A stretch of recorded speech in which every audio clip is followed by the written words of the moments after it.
O Lar Adventista, capítulo 61. Princípios de finanças domésticas. Dinheiro, bênção ou maldição? O dinheiro não é necessariamente uma maldição. Ele é de grande valor porque, se corretamente usado, pode fazer bem na salvação de almas, em bênçãos a outros que são mais pobres do que nós mesmos. Mediante o uso inadequado ou desavisado, o dinheiro se tornará um laço para o seu possuidor. Aquele que emprega o dinheiro na satisfação do orgulho e ambição o torna uma maldição em vez de uma bênção. O dinheiro é uma prova constante das afeições. Quem quer que adquira mais do que o suficiente para suas necessidades reais deve buscar sabedoria e graça para conhecer o próprio coração e guardá-lo diligentemente para que não tenha necessidades imaginárias e se torne mordomo infiel, usando com prodigalidade o capital que o Senhor lhe confiou. Quando amamos a Deus acima de tudo, as coisas temporais ocuparão seu lugar certo em nossas afeições. Se humilde e ferventemente buscarmos conhecimento e habilidade para fazermos reto uso dos bens do Senhor, receberemos sabedoria do alto. Quando o coração se inclina para suas próprias tendências e preferências, quando é acariciado o pensamento de que o dinheiro pode conferir felicidade sem favor de Deus, então o dinheiro torna-se um tirano governando o homem, recebe sua confiança e estima e é adorado como um Deus. Honra, verdade, retidão e justiça são sacrificados sobre seu altar. Os mandamentos da palavra de Deus são postos de lado e os costumes e usos do mundo, ordenados pelo rei Mamon, tornam-se um poder controlador. Buscar a segurança do lar próprio. Se as leis dadas por Deus tivessem continuado a ser praticadas, quão diferente seria a presente condição do mundo, tanto moral como temporal e espiritualmente. Egoísmo e exaltação próprios não seriam manifestados como agora, mas cada um manifestaria bondosa consideração pela felicidade e bem-estar de outros. Em vez das classes mais pobres serem postas sob o tacão dos ricos, em vez de terem o cérebro de outro para pensar e planejar por eles em coisas temporais e espirituais, teriam alguma oportunidade para independência de pensamento e ação. O senso de ser possuidor do lar próprio haveria de inspirá-los com um forte desejo de progresso. Adquiririam logo habilidade em planejar e idear por si mesmos. Seus filhos seriam educados em hábitos de diligência e economia, e o intelecto seria grandemente fortalecido. Haveriam de sentir que são homens, não escravos, e seriam capazes de reconquistar em grande medida o respeito pessoal e independência moral perdidos.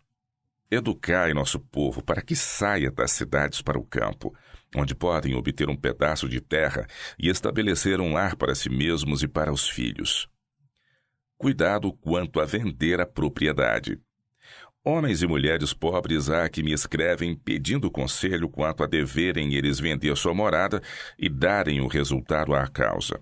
Dizem que os apelos no sentido de meios lhes tocam a alma e querem fazer alguma coisa pelo mestre que tudo tem feito por eles. A esses eu diria, talvez não seja dever vosso venderdes vossa casinha agora. Buscai, porém, a Deus vós mesmos. Certamente o Senhor vos ouvirá a sincera oração, pedindo sabedoria para compreender vosso dever. Deus não requer agora as casas nas quais seu povo necessita morar. Mas se os que têm em abundância não ouvem sua voz, desprendendo-se do mundo e sacrificando-se por Deus, ele os passará por alto e convidará os que estão desejosos de fazer alguma coisa por Jesus, mesmo que seja vender suas casas para ajudar as necessidades da causa. Independência digna de louvor. Há um tipo de independência digno de louvor. Desejar levar a própria carga e não comer o pão da dependência é correto. É uma ambição nobre e generosa que dita o desejo de manutenção própria. São necessários hábitos de diligência e modéstia. Equilibrar o orçamento. Muitíssimos não se têm educado bastante para manter suas despesas nos limites de seus rendimentos. Não aprendem a ajustar-se às circunstâncias e tomam e tornam a tomar empréstimos, sobrecarregando-se de débitos e, consequentemente, ficam desencorajados. Manter um registro das despesas. Hábitos de condescendência egoísta ou falta de tino e habilidade da parte da esposa e mãe podem ser uma causa constante de escassez de fundos. E, todavia, essa mãe talvez julgue estar fazendo o melhor que pode, pois nunca foi ensinada a restringir suas necessidades e de seus filhos, e nunca adquiriu habilidade e tino nos negócios domésticos. Daí, uma família pode requerer para sua manutenção 2 vezes tanto quanto bastaria para outra do mesmo tamanho. Todos devem aprender a tomar notas de suas despesas. Alguns o negligenciam como não sendo coisa essencial. É um erro, porém. Todas as despesas devem ser anotadas com exatidão. Males da prodigalidade. O Senhor foi servido a apresentar perante mim os males que resultam dos hábitos de prodigalidade, a fim de que eu pudesse admoestar os pais a que ensinem a seus filhos a estrita economia. Ensinar-lhes que o dinheiro gasto naquilo que não necessitam é desviado de seu uso legítimo. Se tendes hábitos extravagantes, atalhai-os de vez em vossa vida. A menos que façais isto, estareis despreparados para a eternidade. Hábitos de economia, diligência e sobriedade são o melhor legado para vossos filhos do que um rico dote. Somos peregrinos e estrangeiros na terra. Não gastemos nossos recursos na satisfação de desejos que Deus teria de reprimir. Representemos convenientemente nossa fé pela restrição de nossas necessidades. Um pai reprovado por extravagância. Não sabes como usar o dinheiro economicamente, e não aprendeste a limitar tuas necessidades às tuas rendas. Tens irreprimível desejo de ganhar dinheiro, a fim de poderes usá-lo livremente segundo te dite tua inclinação. E teu ensino e exemplo têm se provado uma maldição para teus filhos. Quão pouco cuidam eles de princípio. Esquecem-se cada vez mais de Deus, cada vez temem menos seu desprazer, menos paciência para se restringirem. Quanto mais fácil é o dinheiro ganho, menos gratidão se manifesta. Uma família que gastava mais do que ganhava. Cuida para que tuas despesas não vão além de tua renda. Contém teus desejos. É uma grande pena que tua esposa seja tão semelhante a ti mesmo em matéria de gastos, de maneira que não te pode ser um auxílio neste sentido, vigiando os pequenos gastos a fim de evitar maior vazão. Gastos desnecessários são constantemente feitos na direção da tua família. Tua esposa estima ver os filhos vestidos de maneira além dos seus meios, e, em virtude disto, são cultivados em teus filhos gostos e hábitos que os farão fúteis e orgulhosos. Se pudesseis aprender a lição da economia e ver o perigo que representa para vós mesmos, para teus filhos e para a causa de Deus o livre uso destes meios, obterias uma experiência essencial à perfeição de teu caráter cristão. A não ser que obtenhas tal experiência, teus filhos levarão um modelo de uma educação defeituosa pelo resto da vida. Eu não te aconselharia a acumular meios, pois isto te seria muito difícil, mas poderia aconselhar-te a que gastes teu dinheiro com cuidado e que teu exemplo diário ensine lições de simplicidade, abnegação e economia a teus filhos. Eles precisam ser educados por preceito e exemplo. Uma família convidada à abnegação. Foi-me mostrado que vós outros, meu irmão e minha irmã, tendes muito que aprender. Não tendes vivido dentro de vossos recursos. Não aprendestes a economizar. Se ganhais elevado salário, não sabeis como fazê-lo render o máximo possível. Consultais o gosto e o apetite em vez da prudência. Às vezes gastais dinheiro em certa qualidade de alimento que vossos irmãos não podem pensar em saborear. O dinheiro sai de vosso bolso com muita facilidade. A abnegação é uma lição que ambos ainda necessitais aprender. Os pais devem aprender a viver dentro de seus recursos. Devem cultivar nos filhos a abnegação, ensinando-os por preceito e exemplo, Devem tornar suas necessidades poucas e simples, a fim de que haja tempo para progresso mental e cultura espiritual. Prodigalidade não é expressão de amor. Não ensineis vossos filhos a pensarem que vosso amor a eles deva manifestar-se pela satisfação do seu orgulho, prodigalidade e amor à ostentação. Não há tempo agora para idear maneiras de gastar o dinheiro. Empregai as vossas faculdades inventivas para tratar de economizá-lo. Economia e generosidade. A tendência natural da juventude neste século é negligenciar e desprezar a economia e confundi-la com mesquinhez e estreiteza. Mas a economia é consciente com os mais amplos e liberais pontos de vista e sentimentos. Não pode haver verdadeira generosidade onde a economia não é praticada. Ninguém deve pensar ser indigno estudar economia e o melhor meio de cuidar dos fragmentos. Economia exagerada. Deus não é honrado quando o corpo é negligenciado ou maltratado, ficando assim incapaz para seu serviço.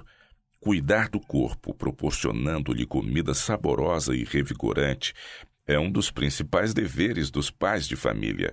É muito melhor usar roupas e mobília menos caras do que restringir a provisão de alimento.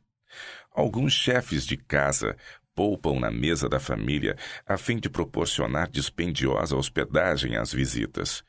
Isto não é sábio. Deve haver maior simplicidade na hospedagem. Dê-se primeiro atenção às necessidades da família. Uma economia destituída de sabedoria e os costumes artificiais impedem o exercício da hospitalidade onde é necessária e quando seria uma bênção.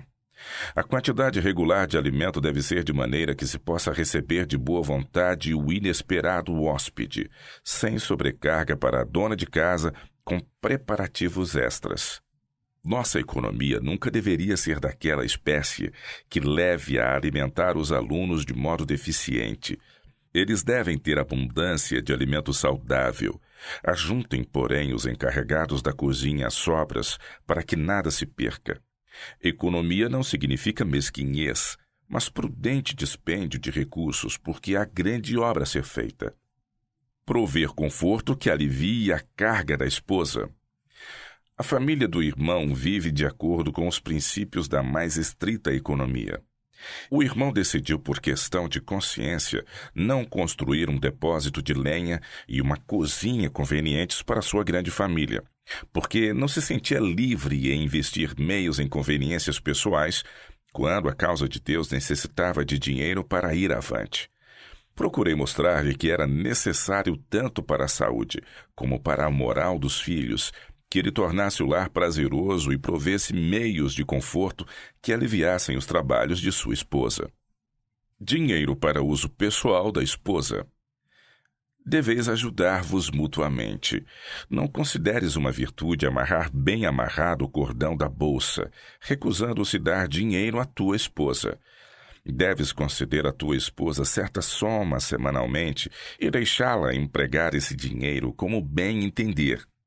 Não lhe tens dado oportunidade de exercer o seu tato ou gosto, porque não tens uma ideia exata da posição que uma esposa deve ocupar. Tua esposa tem um espírito excelente e bem equilibrado. Dá à tua esposa uma parte do dinheiro que recebes.